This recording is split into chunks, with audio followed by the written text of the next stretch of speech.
So,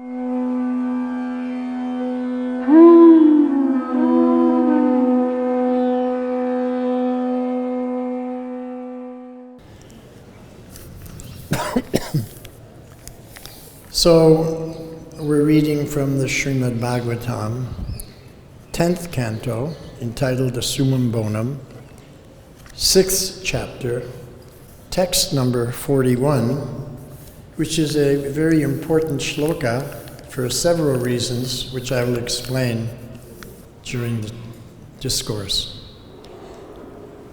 Om Namo Bhagavate Vasudevaya.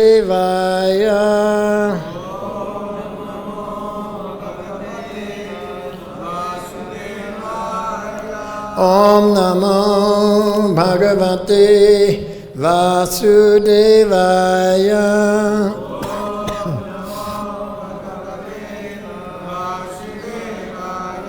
Om Namo Bhagavate Vasudevaya.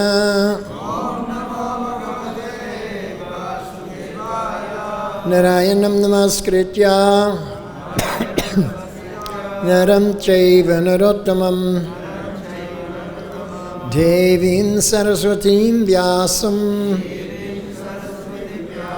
tato jayo mudirayet nashtapraye svabhadreshu nityam bhagavata sevaya Bhagavat Yuttama Shloke Bhaktir Bhavati Naishtike Om Agyantamirandasya Gyananjana Shalakaya Chakshur Unmilitam Yena Tasmai Sri Guruve Namaha Mukam karoti vachalam Panghum langhayate girim Yat kripatamaham vande Sigurundinotarinam Vanchakalpatarubhyascha Kipasindubhya evacha Patitanang pavanebhyo Vaishnavebhyo namo namaha Sri Krishna Chaitanya Prabhu Nityananda Sri Advaita Gadadhara Shivas Adi Gaura Bhakta Vrinda Hare Krishna, Krishna Krishna, Hare Hare, Hare Rama, Rama Rama, Hare Hare.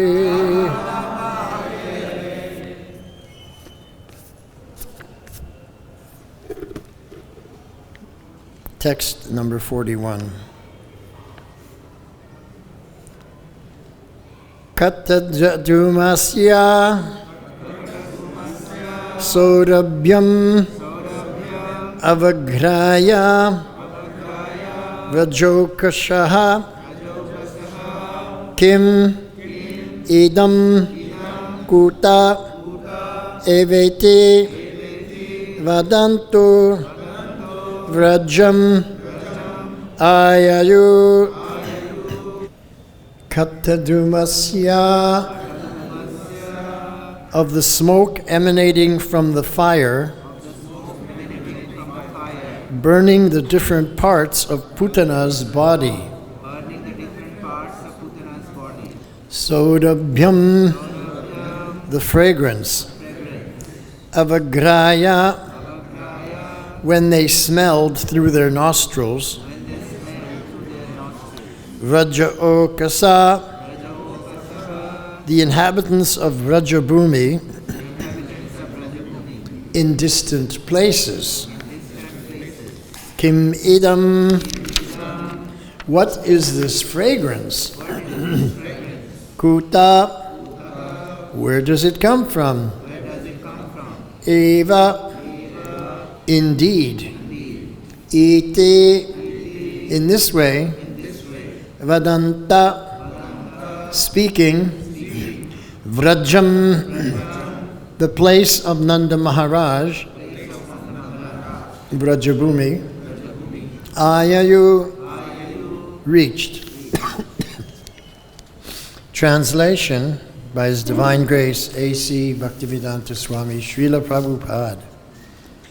Upon smelling the fragrance of the smoke emanating from Pūtanā's burning body, many inhabitants of Vrajabhūmi in distant places were astonished. Where is this fragrance coming from, they asked. Thus they went to the spot where Pūtanā's body was being burnt. Srila Prabhupada's purport. The aroma of the smoke emanating from a burning fire is not always very favorable. Therefore, upon smelling such a wonderful fragrance, the inhabitants of Vraja were astonished. So we would assume that because Pūtanā was such a demon, that when she was killed and her body was cut up into different pieces and then burnt, that there would have been a horrible fragrance. And that's why some of the Vrajabhūmis, they went to a distance because they didn't want to smell that. But then it turned out that it was very fragrant. They were astonished. How is this? So we're going to discuss how this came about. Because our normal logic and reasoning would say that we would expect a horrible fragrance coming from that body. Pūtanā was the greatest of all demons. Why was she the greatest of all demons? Because she took the form of the most intimate protector of every child, the mother. Every child is protected by the mother. Srila Prabhupada was protected by his mother. Arjuna and Bhima were protected by their mother. Even Hiranyakashipu and Ravana was protected by their mother. So the mother is so important in the early stages of life for protection, for love, for education, for training, for teaching. And that's why it is said that the mother is the first guru of every living entity, especially Vaishnavi mothers, because they're teaching about Krishna.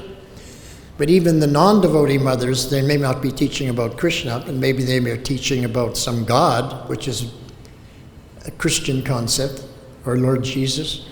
Or even if they're atheists, at least they're protecting their children.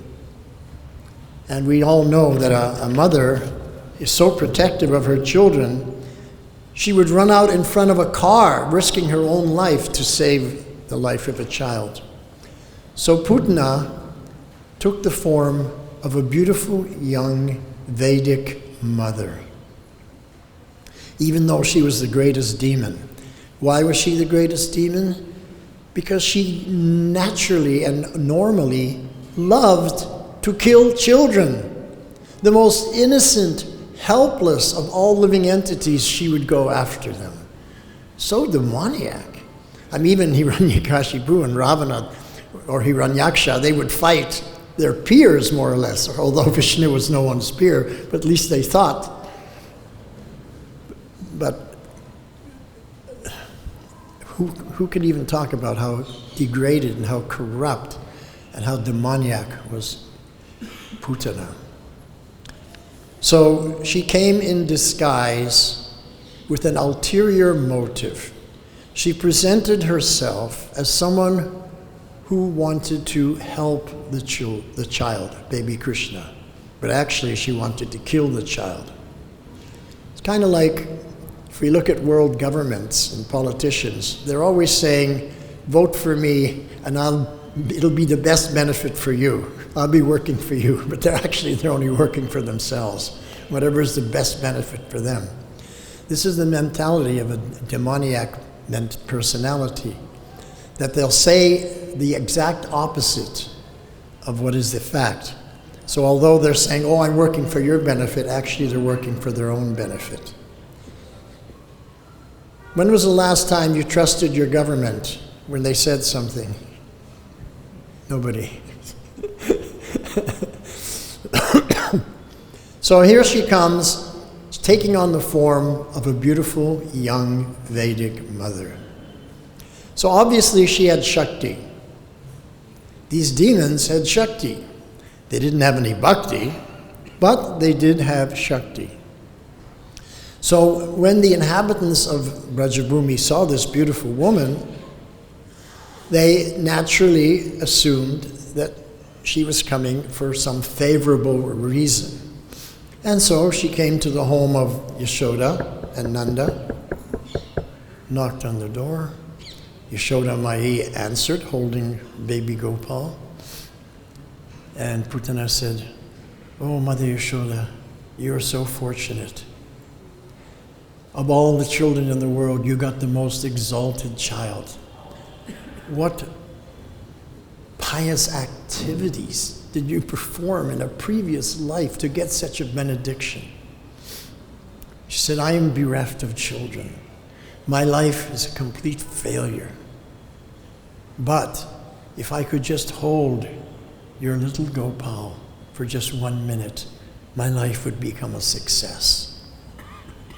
So in this way, she's presenting something very nice to Mother Yashoda. She's glorifying her. And I'm so fallen, but if I hold your exalted son for just 1 second, then my life is successful. So naturally, Mother Yashoda was thinking, such a nice lady. So this is the thing, that the demons, they present themselves as being very nice, but they have ulterior motives. And the devotee has to understand the difference between someone who's coming and faking devotion and the real devotion. We can't be fooled by the fake devotion.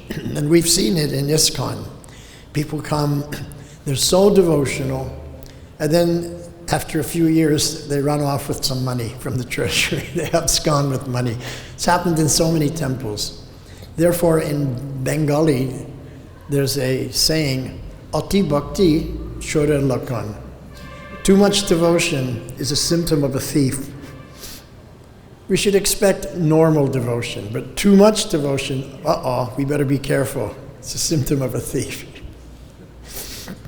So we have to be on our guard. We can't trust anyone and everyone blindly. Devotees are not blind. But Mother Yashoda and Nanda Mahārāja were so innocent. They're living in Gokul, such a holy place. And this woman, Pūtanā, who's presenting herself as a very lovely young Vedic woman, kind of distracted Mother Yashoda. And she was thinking, well, what is the harm? I just let her hold Gopal for 1 or 2 seconds and then take him back. But we all know that Pūtanā had smeared her breast with poison. And what did she want to do? She wanted to put the child to her breast and kill the child. Mother Yashoda wasn't aware of this. So she handed the child over. So Pūtanā was thinking, now I will be successful. Now, of course, Krishna is the Supreme Personality of Godhead, and even when he's acting as a child, a little baby, a toddler. Toddler means he can't even walk yet. He's just going on all fours. So he could understand, this demon, she's come here to kill me. But in a very nice lecture on this pastime, Prabhupada said, but Krishna always takes the bright side. In any situation, Krishna takes the bright side. Now, in any situation, we may not take the bright side. We may take the negative side, not the positive side. But Krishna always takes the positive side. So he was thinking, she's approaching me like a mother. There was nothing good about Pūtanā or her intention. But Krishna found something good. This is the quality of Krishna. Even when there's nothing good, he'll find something positive. She's approaching me like a mother. So he gave her the benediction. So he sucked out her life air, killed that demoniac personality, and that body turned into a gigantic mess and mass of disgusting material energy. And everyone was astonished. So what happened to Pūtanā? Well, all the Vrajavasis, then they saw that she was not actually a lovely young Vedic wife, but was a demon who had come to kill their beloved Gopal. So they went with axes to chop that body up. They were angry. They felt cheated. She cheated us. We'll teach her a lesson. Cut up her body. They were happy to do that. It's called revenge. And then they set those body parts on fire. And they were expecting the most horrible fragrance. But what happened was, it was a wonderful fragrance. And they were astonished. How is this possible? So there's two things that we have to analyze and understand how is possible in this Pūtanā Lila. Number one, how the fragrance from that demoniac body, so sinful, so full of sinful reactions, had a wonderful fragrance. And two, how Pūtanā went back home, back to Godhead, and was situated as a mother in the spiritual world. This is the mercy of Krishna. As Prabhupada said, Krishna always takes the bright side. So he saw something positive. Oh, she's approaching me as a mother. So he gave her liberation as if she was a mother. She wasn't a mother. She's only acting like a mother, cheating everyone. But Krishna saw the bright side. So we may wonder, how is it that she had so many sinful activities? Yamaraj must have been thinking, okay, now that she's dead, I'm going to really have a field day with this. This whole book is filled with just the sins of Pūtanā. And yet Krishna gives her liberation. Everyone was astonished. Yamaraj was astonished. Everyone was astonished. And then the fragrance of her body was so nice. Everyone was astonished. It's a wonderful fragrance. They couldn't believe it. So I remember something else that Prabhupada told us. He said, whether Krishna kills you or kisses you, it's the same result. So if Krishna kisses you, you go back to Godhead, your body has a beautiful fragrance, and if he kills you, it's the same. Because Krishna is Satchitananda, he's transcendental. Everything connected to Krishna is Satchitananda, is pure transcendence. Krishna doesn't make these distinctions. He sees everything as pure spirit because he's the controller of pure spirit. We see things in a different way. We don't have the vision of Krishna. To become Krishna conscious has various meanings. One of the meanings is to become conscious of Krishna, that we're always thinking of Krishna, we're always acting for Krishna. But it also means to have a similar consciousness as Krishna, to be as merciful as Krishna, as kind as Krishna. That's the real Vaishnava, because he's the representative of Krishna. If Krishna is the most merciful and I'm not merciful, then how can I say I'm a representative of Krishna? Obviously, I'm not. I'm not presenting his mercy. Also, I cannot even say I'm a follower of Krishna because I have a different opinion than Krishna. So becoming Krishna conscious also means to have the same opinion as Krishna in all things. And we'll never be the loser when we have the same opinion as Krishna. Because Krishna will think, oh, how nice, this devotee is just like me. Radharani will give her blessings. Oh, this devotee is just like Krishna. So we may not be glorified in the material world, but if we're glorified in the spiritual realm, then that is our perfection.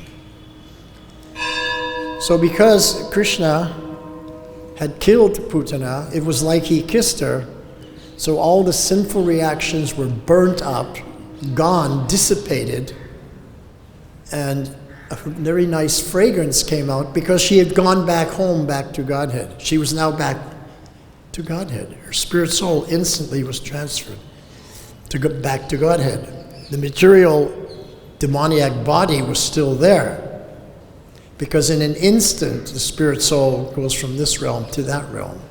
But the material body was still there. People gathered, they got axes, they chopped it all up. So there was a time lag there. When they burnt it, it smelled, it was wonderfully fragrant.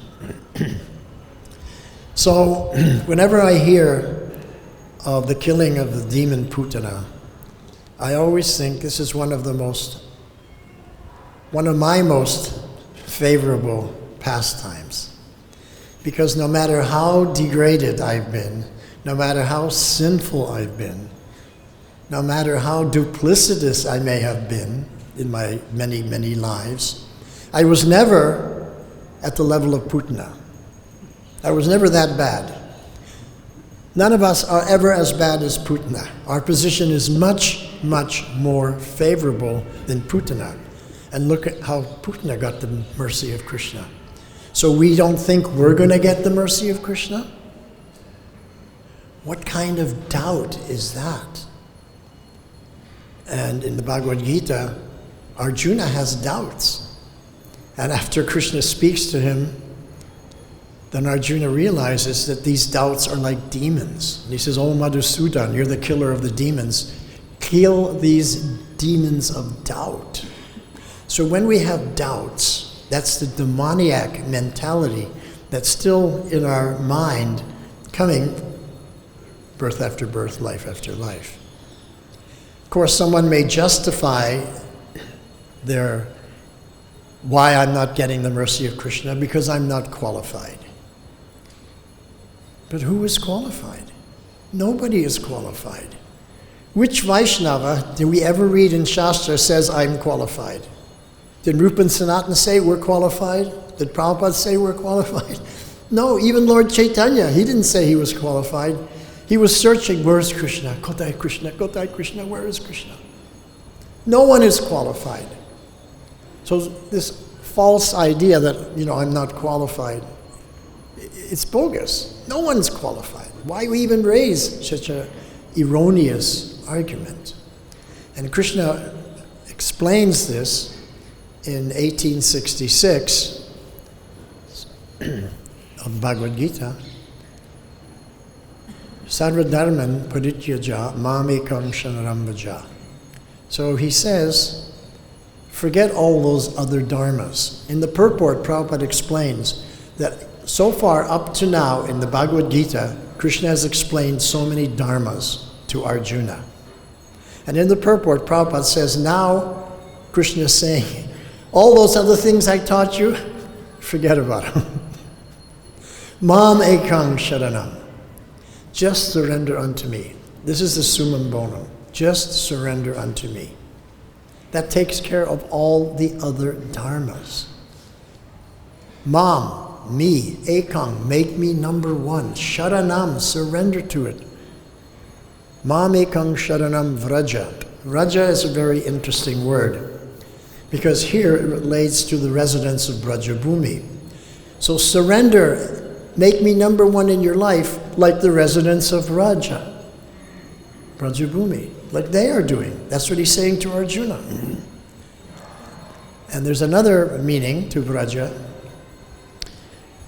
because it's the active verb form of the word vrajana, which means to go on tour. In other words, tirtha parikrama. So when you go on tirtha parikrama, you're going somewhere. So Krishna is saying, make me number one, surrender to that everywhere you go. So while meditating on that, I realized, or actually Krishna gave me the realization. I shouldn't say it came from me. That would be erroneous. Because whatever realizations come, Krishna gives, as he states in 15:15, Sarvasya chahamriti sanivishto matasmritirgyanam. So the realization came that it's not based on qualification, but it's aham tvang sarva papeyo mokshayisyami ma suchaha. Ma suchaha means don't worry. Don't worry means don't have any doubts. So he's addressing Arjuna's doubts from the very beginning, Arjuna's worries. He said, my hand is shaking. The Gandiva bow is slipping from my hand. How can I shoot my friends, my parents, my teachers, my grandfather, my relatives? How can I do it? So he was worried and he had doubts. And he said to Krishna, slay these doubts. So now Krishna is saying, Ma suchaha, give up these doubts. Don't worry. So when I thought about this, when you say to someone, don't have any doubts, what you're really saying to them is, trust me. So Krishna is saying to Arjuna, trust me. Just trust me. And then, a couple of shlokas later, after Arjuna has asked so many questions over the whole course of the Gita, Krishna finally asks one question. And he says to Arjuna, so have you heard my instructions with a calm, peaceful mind? And have you understood, and are you ready to act according to my instruction? That's what he asks. And Arjuna says, yes, I have heard, I understand. Just tell me what to do. I'm surrendered to you. And Prabhupada explained that is the meaning of Gita. Arjuna's understanding of Gita is everyone's understanding of Gita.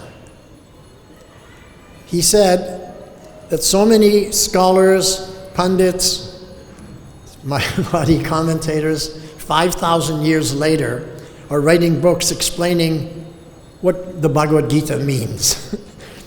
They weren't there 5,000 years ago. Now 5,000 years later, they're telling you what Krishna means.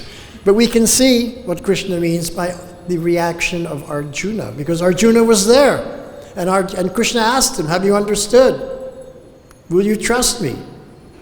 Will you follow? Arjuna says, yes, just tell me what to do. I'm your surrendered servant. That is the meaning of Bhagavad-Gita. Nothing else is the meaning of Bhagavad-Gita. And this we got from Srila Prabhupada. So we have to have that faith. When Krishna says, trust me, we have to trust Krishna. And when we trust Krishna, we also trust the Shastra. So when Pūtanā went back to Godhead as a mother, we just trust, we have faith that was proper. She got the causeless mercy. Because when we think that I'm not qualified, or maybe someone is qualified, what does it mean? Qualified means that now you have a right to some mercy. You claim, I'm qualified, I'm claiming your mercy, you have to give it to me. Well, this is the 8th offense, this is karma kanda. That I've done this, now I deserve this. It's business. That's why it's an offense. We can't do business with Krishna. So everything we do in devotional service is not for my benefit, because that's karma kanda. We do it to please Krishna, to please Guru, to please Parampara, to please all the Vaishnavas, to please all the residents of the spiritual realm. We do it for their benefit. If I'm doing it for my benefit, then I'm just kind of like a politician. I'm saying, yes, I'm doing this bhakti seva for Krishna, but I'm actually doing it for me. For my benefit. What is my benefit? So I won't have to come back in a horrible situation in the next life, so I'll become free from Maya. So many reasons. So I can go back to Godhead. So I have an ulterior hidden motive. In other words, just like a politician, doing business, karma kanda.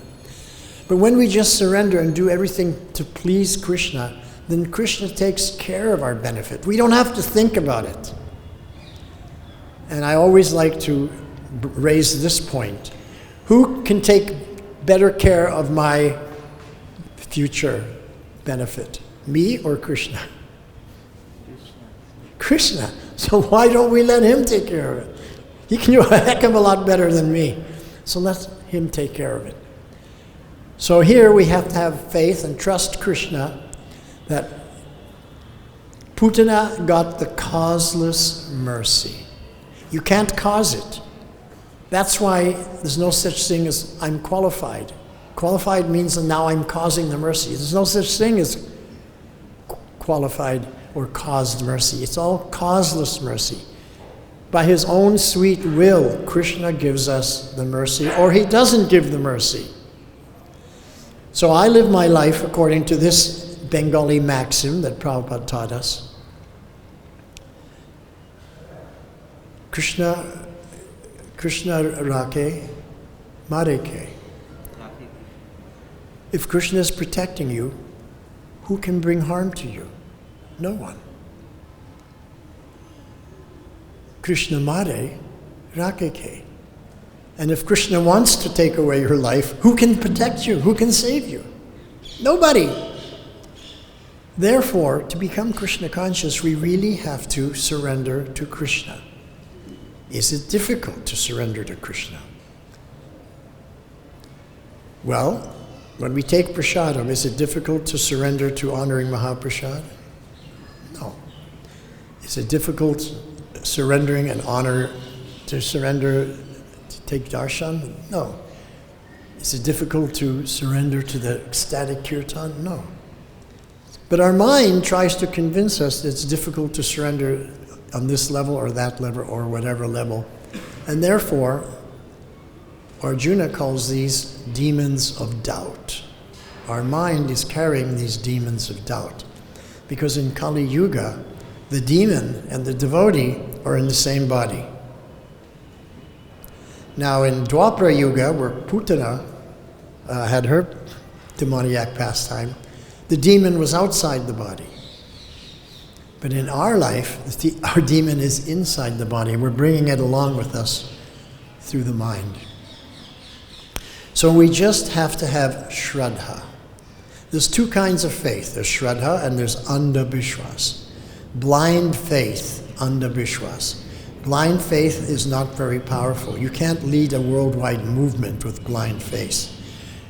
You actually have to have shraddha, pure faith, based on realization and based on experience, based on seeing the hand of Krishna in your life, moment to moment to moment.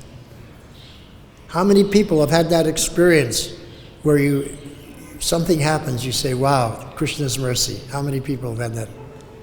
So we've seen it. So there's no room for doubt. If we've seen Krishna's mercy, we saw his hand in our life, and we still have doubts, then we're the most unfortunate.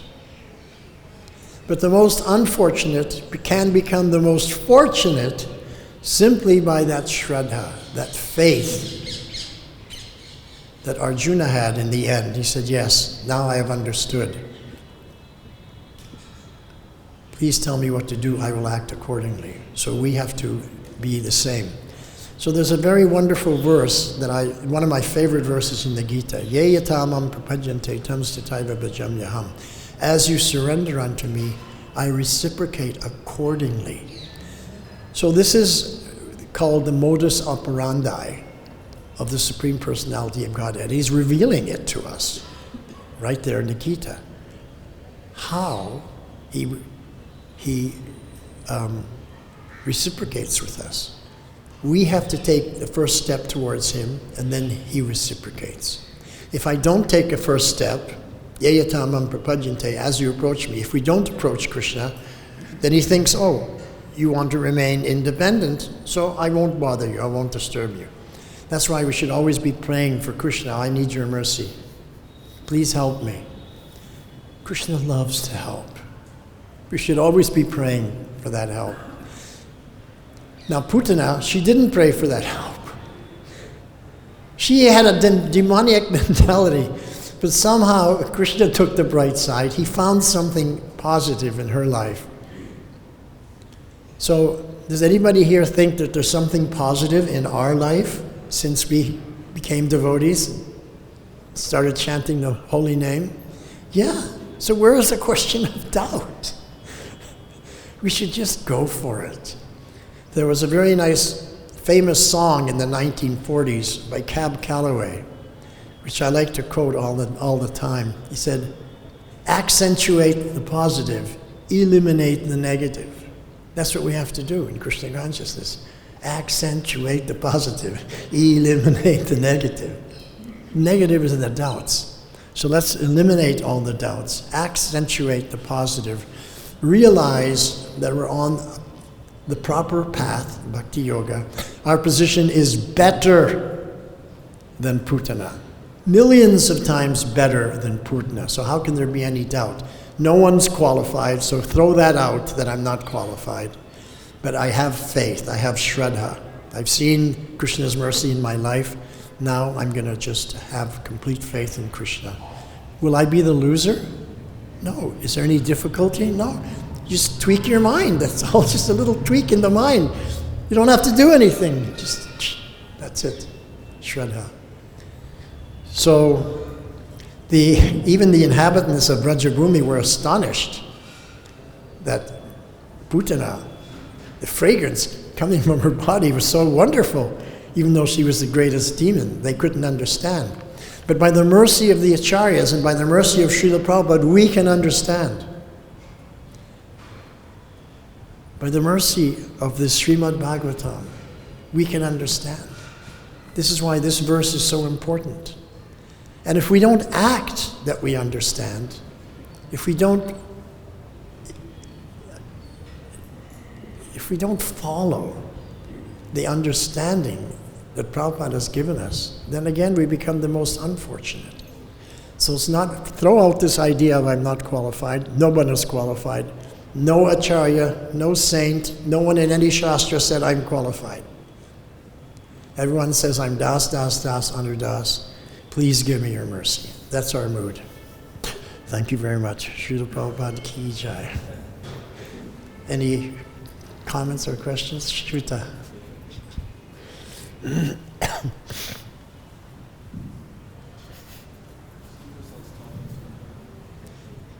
think it was a very nice question. So with Pūtanā, of course, your class was accentuating the positive.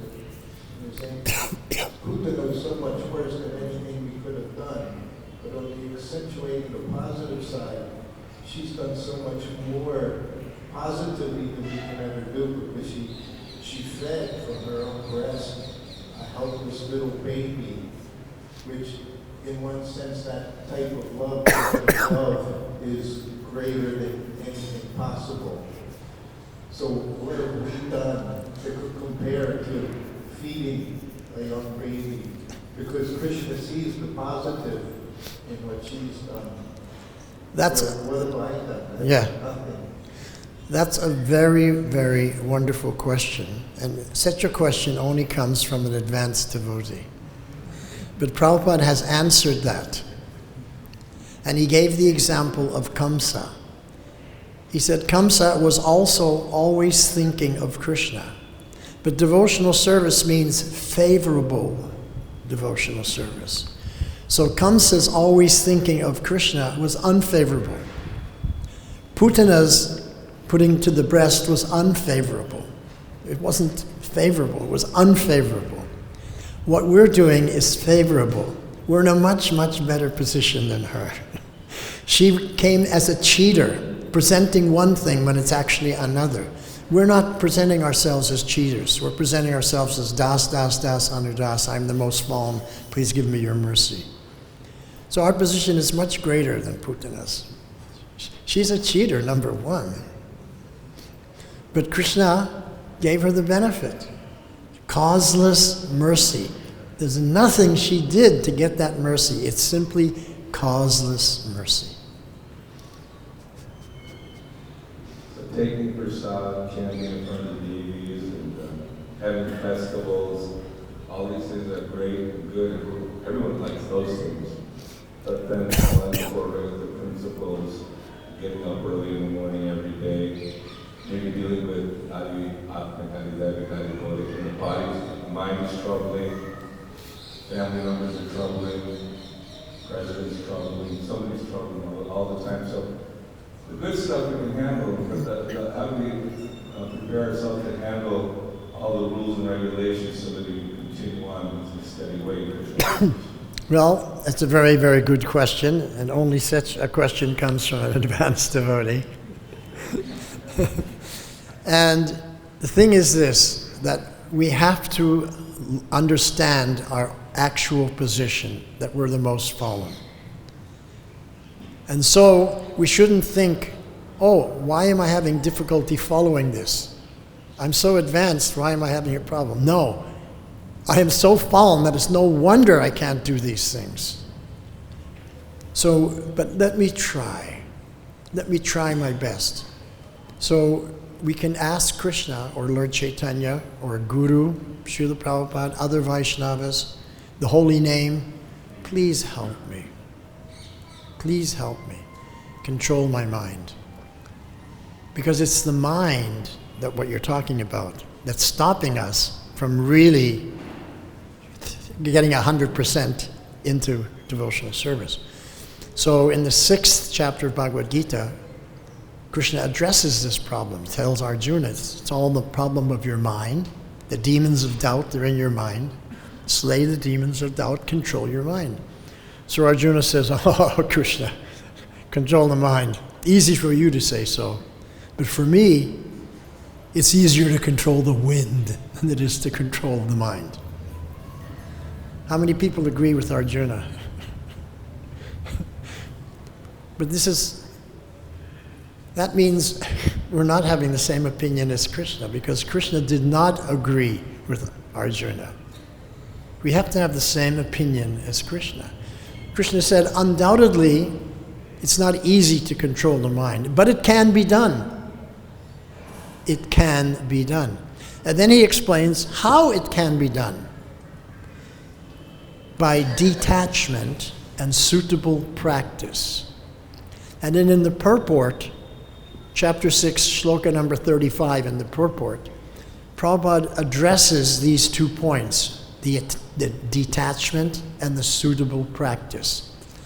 Now you may be surprised to find that the suitable practice is not chanting Hare Krishna. We may think that's a suitable practice. No. Prabhupada said the suitable practice is Shravanam, not Kirtanam. It's Shravanam. Because if your Shravanam is bad, your Kirtanam is going to be bad. But if your Shravanam is good, your Kirtanam will also be good. We have to hear from the authority. We have to hear from the acharyas. We have to hear from Shastra. So Shravanam is the suitable practice. And when the Shravanam is good, the Kirtanam is good, and then the Smaranam is good. So we have Parikshit Mahārāja, he attained perfection only Shravanam. That's all he did. He asked a couple of questions, just sat there. Didn't do any proactive, what we call proactive service. Just asked a few questions. Sukadeva Goswami, he attained perfection just by speaking the Bhagavatam. And Prahlāda Mahārāja attained perfection just by remembering Krishna. So when the Shravanam is perfect, the Kirtanam is perfect, and the Smaranam is perfect, that's it. The goal is there. We going back to Godhead. We attain perfection in one of the 9 processes, the Navavidi Bhakti. You only have to attain perfection in one of them. So I was thinking, of course, all my life I was thinking that let me attain perfection through Kirtanam. Because my name Vayasaki, which is the name of Sukadeva Goswami, son of Vyasadeva, who attained perfection through Kirtanam, so I was thinking, okay, Prabhupada gave me this name, I should follow that. But after studying the Gita in depth and reading that purport in Shloka 6, verse number 35, the purport, then I realized that Shravanam is so much emphasized by Krishna. And I was thinking, if I listened to Prabhupada chanting, to Prabhupada's classes, read Prabhupada's books, I'd be much more benefit than just doing my own kirtan. What's the value of my kirtan? A conditioned soul doing kirtan. Okay, nice try, but I mean, listening to Prabhupada, hearing Prabhupada, it's like Parikshit Maharaj hearing Sukadeva Goswami. So suitable practice, shravanam, and then detachment. And Prabhupada explains the way we become detached from material life is to become attached to spiritual life. We become attached to everything to do with Krishna. That means attached to prasadam, attached to kirtan, attached to festivals, as well as attached to the chanting of the japa and the austerities and waking up and all that. And our duties attached. We should be attached to those things. Then we give up attachment naturally. And Prabhupada gave the example that you're holding on to some iron.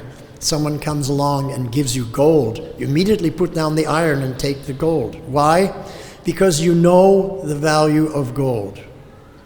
If you didn't know the value of gold, you'd say, oh, I have my iron. What is this gold? But you know the value of gold. So similarly, once you know the value of bhakti-yoga, then you give up the material ideas immediately. You have to know the value of chanting Hare Krishna, of devotional service. If you don't know the value, then you're not going to become detached from material life. You're still going to think that there's something nice about material life. So we have to understand the value of devotional service, the value of what Prabhupada gave us, the value of living in Vrajabhūmi, in Sri Vrindavan Dham. It can't be underestimated. We are the most fortunate Vaishnavas in the whole world living in Sri Vrindavan Dham. Vrajabhūmi, the Leela Stan, the Janma Stan, everything happened here of Krishna, the Nitya Krishna Leela and the Naimitika Krishna Leela. That all happened here. So, is that okay? Any other points for discussion? Thank you very much, Prabhu. Initially, when you beginning of the class, you said that Ati Bhakti Chorya, that point you mentioned. But at the same time, when you stay in Vrindavan Dham or go to Mayapur or anywhere, there are quite some devotees who are actually Ati Bhaktas. They perform devotional service up to their best capacity. So how exactly we should differentiate so that we do not end up offending them in terms of thinking that they might also be like the saints, Okay, so very good question, very thoughtful question. Krishna answers this question in the Bhagavad-Gita. Api chet sudaracharo bhajate mam ananyabhak. Someone's performing devotional service but then falls down to an abominable condition of life. But if he picks himself up again, sadhureva samantavya, I will consider him still a sadhu, Krishna says. Now, when I first studied Bhagavad-Gita, I was thinking, and I'm sure most of you, you fall down, but in the next day or two or a week, you come back to devotional service. You carry on. Sadhureva samantavya. But when I experienced, some of our God brothers fell down and left the movement for 20 years. Were in complete and utter maya. And at the end of their life, just as they were dying, devotees brought them back. And they got the mercy of Krishna. And I remember a morning walk, and Prabhupada was speaking about this. Someone asked about this shloka. So Prabhupada said, Api chet sudaracharo bhajate mam ananyabhak, that even if you fall down, even once or twice, if you get back on the path, then Krishna will forgive you. He won't see it. Just like Pūtanā, he won't see it. He has the bright side. But if you're voluntarily committing sinful activities, not an accidental fall down, but a premeditated fall down, Prabhupada said, that is the greatest offense. So then someone asked the question, how do we know sadhureva samantavya, that Krishna has accepted him as a sadhu again? So Prabhupada stopped walking, and everyone with bated breath are waiting for his answer. And this is what Prabhupada said: if he comes back, the fall down was accidental. If he comes back, the fall down was accidental. And I saw amongst my godbrothers, one of them was a sannyasi, the other one was a personal servant of Prabhupada. They came back after 20 years. So Prabhupada considered it an accidental fall down. If they come back, I consider the fall down accidental. So if Prabhupada considered the fall down accidental, would Krishna consider it accidental? Well, he did. They left their bodies in an exalted state, hearing the Maha Mantra, getting the garland of the deities, hearing the chanting, getting the Mahaprasad as they left their bodies after being in total Maya for 20 years. So if he comes back, I consider the fall down as accidental. But don't take advantage of that. That is the greatest offense, Prabhupada said. Does that answer your question? So we should always see, everyone, that we're das, das, das, anudas, and Yamaraj is the judge. I'm not the judge. I have not been given the service of judging. Yamaraj has been given the service of judging. So my position, when people fall down, I think, okay, I'm das, das, das, anudas. I offer my respectful obeisance. Let Yamaraj deal with it. Hare Krishna. So now, for the most enthusiastic part of devotional service, Mahaprasad ki jai. Srila Prabhupada ki jai.